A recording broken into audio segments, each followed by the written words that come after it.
Rápidamente vamos a dar la bienvenida. Está con nosotros la siguiente invitada y justamente un tema muy importante y también tiene que ver mucho con nuestros hábitos, nuestras costumbres de comida, nuestros cuidados, los vicios en cuanto al cigarro. Los vicios, qué vicio, ¿no? Bueno, está con nosotros la doctora Laura Aurich, médico asesora de Boehringer Ingelheim, para hablarnos del cáncer al pulmón. ¿Qué tal, doctora? Buenos días y bienvenida a Estación 103. ¿Cómo están? Buenos días, muchas gracias por la invitación. Aquí dispuesta a poder darles toda la información que se requiere para informar sobre todo a los pacientes y a los familiares de esos pacientes de tener en cuenta acerca de esta enfermedad. Un órgano tan importante como nuestros pulmones que se encargan de llevarnos oxígeno por todo el cuerpo. Sin embargo, nuestros malos hábitos, malas costumbres y ciertas costumbres sociales hacen de que lo envenenemos. Así es. Uno, como estás hablando específicamente, el problema del tabaquismo, que afecta no solamente al pulmón, sino a diferentes órganos, ¿no? Siendo esto una de las principales causas, no solamente de cáncer, sino también de bronquitis crónica por culpa del tabaquismo. Tener en cuenta que el cáncer de pulmón no es la patología, digamos, más prevalente o la más común dentro del tipo de cáncer, pero sí es la que mayor mortalidad tiene, debido a que se diagnostica en etapas muy tardías. Y eso afecta las posibilidades de poder tener en cuanto a las terapias de tratamiento que existen. Lo peor de todo es que la persona que está fumando, a Dios gracias que se han prohibido en lugares públicos, pero la persona que está fumando y tiene a su alrededor a sus hijos, a su madre, a sus hermanos, los está convirtiendo en fumadores pasivos y les está haciendo muchísimo daño. Hay gente que se ha ido sin haber fumado un solo cigarrillo simplemente con tener gente a su alrededor que fuma. Así es, afectando no solamente, como les decía, el tema del cáncer de pulmón, sino en este caso bronquitis crónicas, enfisemas o algunas otras patologías como nódulos en la laringe o exacerbar enfermedades como el asma, ¿no? Que conllevan al paciente a que empeore el cuadro de su enfermedad. ¿Cómo nos damos cuenta que estamos cayendo en un cuadro de cáncer al pulmón? ¿Cuáles son los síntomas? Los principales síntomas son la sensación de falta de aire, que se denomina disnea, el dolor de pecho y la tos. Si nosotros identificamos esos síntomas, que son muy comunes a cualquier otra patología respiratoria, es necesario poder acudir de forma rápida al especialista para que se nos haga una evaluación médica, algunos exámenes auxiliares como radiografías o tomografías, para evaluar que el paciente tiene o no cáncer. ¿Pero deben estar los tres síntomas en forma conjunta? No necesariamente.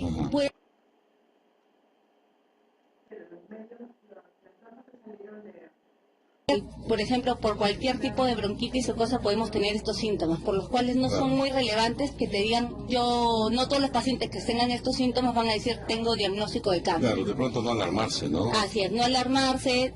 Creo que algo que dijiste inicialmente fue el tema de tener buenos hábitos, de comer saludable, de hacer ejercicios, de alguna forma nos cubre o nos protege de tener ese tipo de enfermedades como es el cáncer en general. Pero ¿por qué el diagnóstico en una etapa tardía?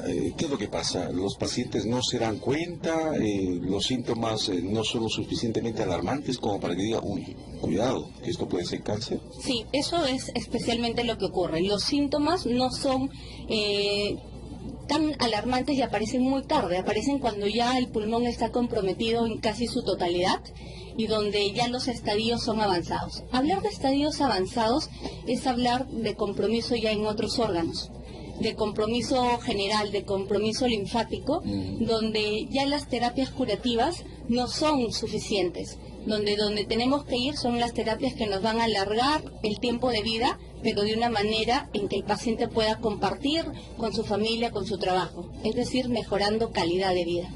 Una persona diagnosticada ya en esta etapa tardía, ¿ya no tiene solución? ¿Se muere? A ver, más o menos, si tú lo diagnosticas en un estadio 3 y 4, el promedio de vida de un paciente en general sin recibir una terapia va a ser entre 2 a 3 meses. Las terapias que tenemos ahora, como la quimioterapia o terapias target o objetivo, prolongan esta expectativa de vida en el paciente e incluso disminuyendo la aparición de los síntomas o tratando mejor los síntomas, como es esa tos o esa disnea o esa sensación de dolor de espalda. ¿Disnea? ¿Qué es disnea? Falta de aire. Ajá. Esa sensación de falta de aire que sientes que el pecho te lo están oprimiendo y que no puedes respirar. Ya. Que afecta la calidad. ¿Te imaginas vivir todas las 24 horas del día con esa sensación? Pone muy ansioso al paciente, muy ansioso a los familiares ante esta situación. Sin embargo, tenemos terapias que nos ayudan a mejorar eso y a controlar esos síntomas. Si hablamos de los síntomas, también podemos hablar de los pacientes que tienen la sensación de que la comida se les queda a la mitad. ¿Es parte de los síntomas de los que tienen cáncer al pulmón? No necesariamente, en realidad. O sea, la sensación, dependiendo del compromiso que tenga, si es un cáncer que ya tiene un compromiso a otros órganos, probablemente se va a ver eso afectado. Si tienes un compromiso del estómago, un compromiso del hígado, donde ya se ha sembrado células cancerígenas, probablemente va a ser un compromiso general. La sensación es el dolor que tienes en la espalda, que es insoportable y que no calma con analgésicos comunes. Es la tos, que es una tos bastante seca y que te hace probablemente tener más dificultad para respirar, ¿no? ¿Por cuánto tiempo esa tos? Esas tos son largas. Si hablamos de una tos que ya tienes más de 2 meses, de 3 meses, ya hay que consultarlo porque hay varias enfermedades que nos llevan a pensar de que algo está sucediendo. Ahora, el elemento condicionante para contraer el cáncer al pulmón es el humo del cigarrillo, o hay otros tipos de humo que pueden ser tan letales como el humo del cigarrillo. Mira, hay muchos tipos de cáncer que no necesariamente están asociados al tabaquismo, Ya. ¿no? Simplemente exposición o que tengas esa carga genética que te lleve a que hagas cáncer. El humo del cigarrillo está más asociado con otros tipos de cáncer y con otros tipos de enfermedades. ¿Cómo cuáles? Como hablamos, respiratorias, o la bronquitis crónica, Ya. o la enfermedad pulmonar obstructiva crónica, Ya. que son enfermedades que se afectan directamente por contaminantes como el humo del cigarrillo y que te va a producir una discapacidad a lo largo de la vida. Es una enfermedad progresiva, obstructiva. Pero no solamente el humo de cigarrillo, el aire contaminante que tenemos, por ejemplo, Sí. por los medios de transporte. Hay motores que molestan todo el día y que exhalan una serie de contaminantes que seguramente a la larga van a ser muy perjudiciales para la salud, ¿no? Sí, o sea, estamos en zonas bastante contaminadas en el centro de Lima. De repente un policía de tránsito, si le hacemos una evaluación, probablemente ya tenga algo afectado su función respiratoria, o los pintores o los mineros, que son trabajos en los cuales hay exposición a contaminantes. Existe mucha asociación entre este tipo de patologías. Pero ¿cuánto tiempo una persona puede estar expuesta a este tipo de elementos que pueden desencadenar en una enfermedad? Porque de pronto estás en un trabajo y tienes que soportar algo que te incomode, 1 semana, 2 semanas, o sea, yo debo preocuparme porque esto sea así. No, hablamos de una exposición más larga, estas por exposiciones de años, Ajá. ¿no? Por ejemplo, en el caso del cigarro, si una persona se fuma 1 o 2 cajetillas diarias por un periodo de más o menos 10 años, hacemos que su riesgo de este paciente es mucho mayor al de cualquier otra persona para que tenga este tipo de enfermedades. Una persona que tiene esas características que acabas de mencionar, de una cajetilla, 2 cajetillas diarias, el peligro que para él representa, ¿lo representa también para sus familiares, para quienes viven con él? Sí, si fuma dentro de la casa, en contacto con su esposa, con los niños, existe el tema de fumador pasivo y que sin necesidad de que ese paciente haya fumado, puede tener tranquilamente todas las enfermedades que te comento. Entonces la afectación es para la familia y para el propio paciente y todas las personas que están alrededor de él. ¿Hay alguna manera de prevenir para las personas que están alrededor de un fumador activo? Por decir, si yo soy una persona deportista y a mi alrededor hay un fumador que siempre está con su cigarrito, pero yo siempre estoy en el deporte, ¿me va a afectar de todas maneras? Sí, te va a afectar tu capacidad de todas maneras. Lo que tienes que, es evitar de alguna manera que tú puedas respirar ese aire contaminado. la afectación es para todos. Hay dos tipos de fumadores, el activo, el pasivo, pero hay un tercero, me dicen. Por ejemplo, las personas que acostumbran a fumar y dicen, no voy a hacerle daño a mis familiares, me salgo a la calle a fumar, ¿ya? Pero una vez que terminan de fumar su cigarrillo, regresan con todo el olor. Regresan a casa. Y hay un tercer factor, ¿no? Esa combinación que hay, de lo que trae, inclusive con lo que hay dentro de la casa, ¿no? Así es, sí existe. Además que dentro de las casas no suelen estar tan ventiladas. Ajá. Y hay una recirculación de todos estos contaminantes que contiene un simple cigarro. Y hablamos de cigarros incluso electrónicos también. ¿No? Sí, también, porque yo escucho mucha gente que usa los cigarrillos electrónicos justamente, según ellos, para no hacerse el daño que hace el cigarro o el tabaco normal. En realidad no existen ahora estudios en los cuales te demuestren que es seguro. Al contrario, o sea, lo único que no tiene el cigarrillo electrónico es el alquitrán y el tabaco, claro. Pero tiene muchos más compuestos que son catalogados dentro de la lista de cancerígenos. Entonces, son compuestos químicos que en realidad forman parte de la sustancia que estamos inhalando y aspirando, que te van a causar el mismo daño. O sea, reemplazar un cigarrillo normal por un cigarrillo electrónico no te está previniendo que tú puedas estar afecto a este tipo de enfermedades. Me preocupó mucho el tema de que la persona que por decir, se va a un lugar, se va al billar y viene impregnado de cigarro. O sea, y esa persona viene y abraza a todos en casa, está trayendo cigarro consigo mismo. La persona que se acerca a esa persona que trae el humor en la ropa, también se está impregnando en los pulmones. En realidad la contaminación es mínima, ¿no? Pero sí existe un grado de contaminación en general. Pero la contaminación es mínima ante ese tipo de exposición. Es mucho más cuando dentro del mismo lugar estás fumando, estás en el billar, es una persona que no eres fumadora y estás dentro de este sitio cerrado y tú estás introduciendo todos esos contaminantes y mucho más porque ya han sido alterados por tu propia función respiratoria y estás metiéndolos a tu cuerpo porque estás aspirando la misma cantidad de contaminantes. Eso te provoca mucho más daño que simplemente el contacto. ¿El daño es igual tanto para un adulto como para un niño o el niño está más expuesto al humo del cigarrillo? Es igual el daño. Mucho más expuesto por el tiempo de años que ese paciente va a estar expuesto ante este contaminante, ¿no? Vemos que, o sea, si tú empiezas desde muy niño a estar expuesto a contaminantes, tu función pulmonar a los 20 años va a ser como la de un anciano, probablemente. El aspecto genético del que ya hablo, ¿eso qué determina? Que una persona, por ejemplo, que tuvo un padre que murió de cáncer al pulmón, hace que yo, si yo soy el hijo de ese padre, esté más expuesto a un cáncer si es que comienzo a fumar, por ejemplo? Sí, claro. Hablamos de unos factores predictores que nos llevan a pensar que tenemos que hacernos chequeos preventivos para identificar tempranamente estos problemas. Eso es un predictor, definitivamente, la genética. Y si yo me predispongo de una forma saludable, digo, yo no voy a fumar, de todas maneras tengo esa carga genética que puede desencadenar en algún momento. Sí, de todas maneras. Pero tu riesgo es menor a que si no lo hicieras. Si decides no fumar, si decides llevar una vida saludable, comiendo productos saludables, si decides hacer ejercicio, tu carga genética está disminuyendo muchísimo a la de una persona que hace todo lo contrario a lo que tú haces. Sí, pero ¿cómo hago? Tendría que aislarme del mundo, ¿no? Tanta gente que fuma en todo el sitio. Tú vas a cualquier lugar, hay alguien que está fumando, hay alguien que de alguna manera te contamina y que no entiende que no solamente se hace daño a él, sino que hace a quienes están a su alrededor. Sus ejercicios, tomando agua, caliente. Creo que hay cosas y hay algunos productos que son bastantes que te ayudan, así es, como el brócoli, por ejemplo, no sé si lo hablaron previamente. Así es. Entonces, comer más de ese tipo de productos, o las fresas también, te ayudan de alguna manera a desintoxicar tu cuerpo. Fresas y brócoli, entonces. Sí.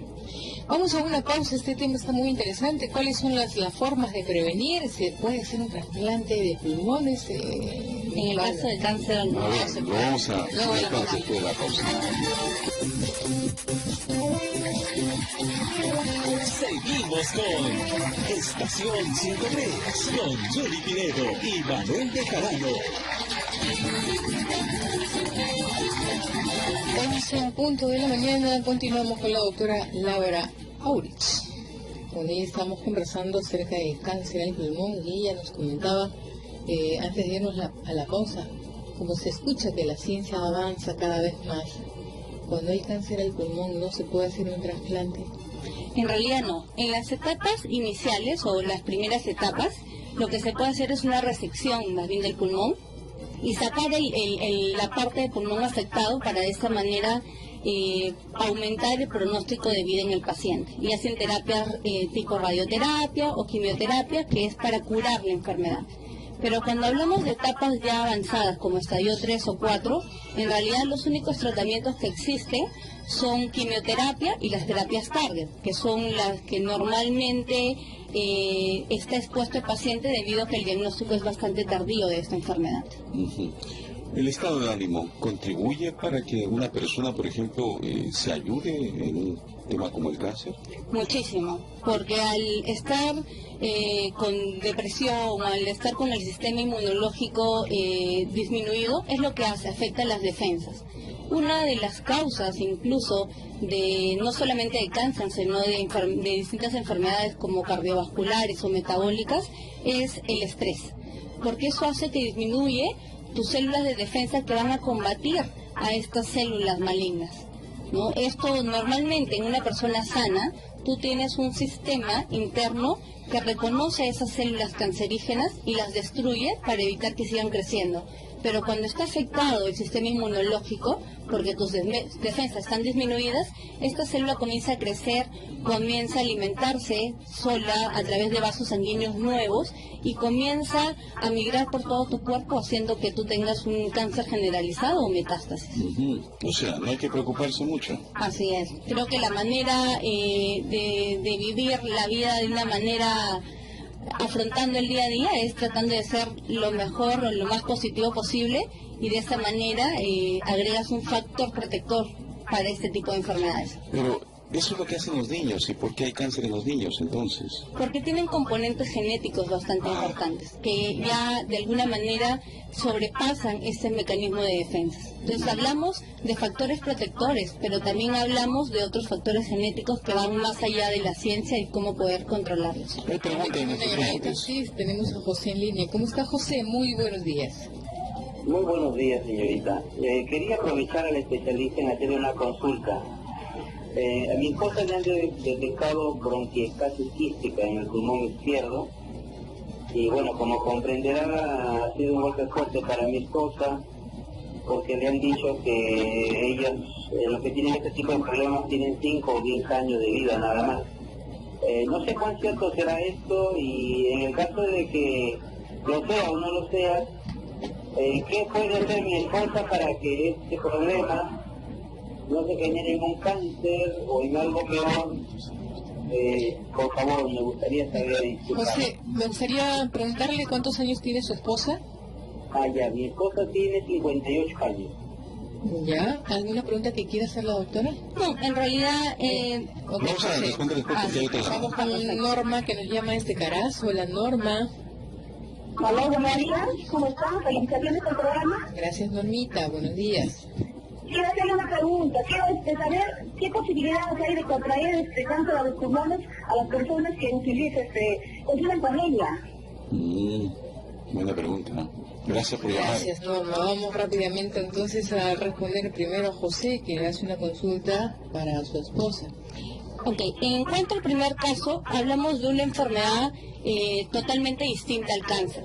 Una enfermedad de origen desconocido, ok, no tenemos la causa de esta enfermedad, probablemente sean afecciones genéticas que producen esta alteración a nivel de los bronquios y en otros órganos es posible. Como dice el señor, la expectativa de vida no es muy larga. Actualmente, lamentablemente, no existen terapias que hayan podido controlar la enfermedad, simplemente sintomáticos, ¿no? Evitar que ese paciente tenga tos o tenga disnea a través de la medicación sintomática que existe, o sea, medicamentos para la tos o medicamentos para tratar de sacar toda la secreción que se forma a ese nivel, evitando los sangrados pulmonares que suelen ocurrir en este tipo de patologías. Lamentablemente todavía no tenemos la cura para esta enfermedad, como son la bronquiectasia quística, ¿no? Calidad de vida. Simplemente calidad de vida en ese paciente.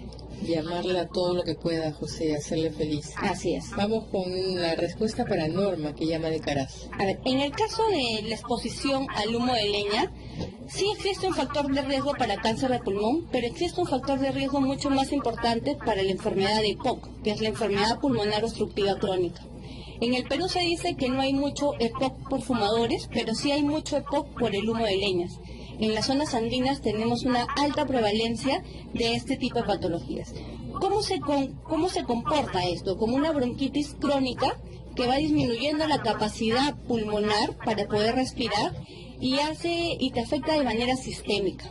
Entonces, cuanto más años has estado expuesto a esta enfermedad, tienes más probabilidades de desarrollar bronquitis crónica o EPOC. Lo que tiene que hacer este paciente es ir al neumólogo, que le hagan una prueba que se llama espirometría para ver cómo está su función pulmonar. Y de acuerdo a eso va a recibir un tratamiento adecuado. Si ya está diagnosticada con EPOC, Así es. ¿qué significa EPOC? Enfermedad pulmonar obstructiva crónica. ¿Qué es lo que pasa con la persona? Se produce un atrapamiento del aire dentro de los pulmones de manera crónica. O sea, se afectan las vías, los bronquios más pequeñitos del cuerpo. Es lo que se ¿Y afecta. cómo es su tratamiento? Con broncodilatadores, Ya. son unos inhaladores que lo que hacen es tratar de mantener abiertas estos bronquios para que entre y salga el aire de manera adecuada. ¿Solo así es su tratamiento? Sí, ¿Y solamente se así. mantiene? Si se mantiene, hace que la enfermedad no progrese. Ajá. Y controlas la enfermedad. Así como nos hacemos los diferentes exámenes, por ejemplo, las mujeres, el Papa Nicolau, el examen de mama, ¿debemos hacernos un examen al pulmón anualmente? Sí, puede ser una radiografía, nos puede dar, puede ser de bastante utilidad. Sin embargo, se ha visto que los tumores no se pueden observar mucho en este tipo de radiografía. Se necesitaría una tomografía de alta definición, digamos, para poder encontrar lesiones muy pequeñas. Pero si somos pacientes que tenemos factores de riesgos, debemos de ir por lo menos una vez al año a hacernos un chequeo para poder identificar tempranamente todos estos signos y síntomas, ¿no? Estas enfermedades. Bueno, doctora, muchísimas gracias por orientarnos en un tema tan importante y prevenir a las familias. Hay que cuidarse, tener buenos hábitos. Lo mejor es consumir bastantes frutas y verduras. Y lo que usted habló, siempre he escuchado yo hablar del brócoli, que es una maravilla, de verdad. Sí. Que Es un antioxidante que nos da un factor protector en el organismo, ¿no? y la mejor forma de comerla es casi natural, tal vez haciéndolo un poquito en baño María. Simplemente pasándolo por agua caliente Y listo. y nada más. Y Así es es. una delicia también el No, brócoli. por ¿eh? supuesto, hay que saber consumirla. Crema de brócoli. Tenemos la medicina en nuestras manos.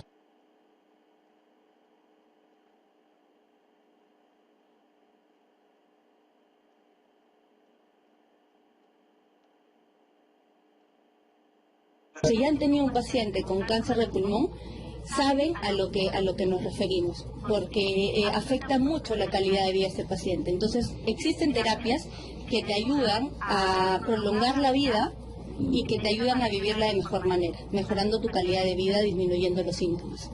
Gracias, doctora Laura Aurich, médico asesora de Beringer Ingelheim. Gracias por estar con nosotros. Muchas gracias a ustedes.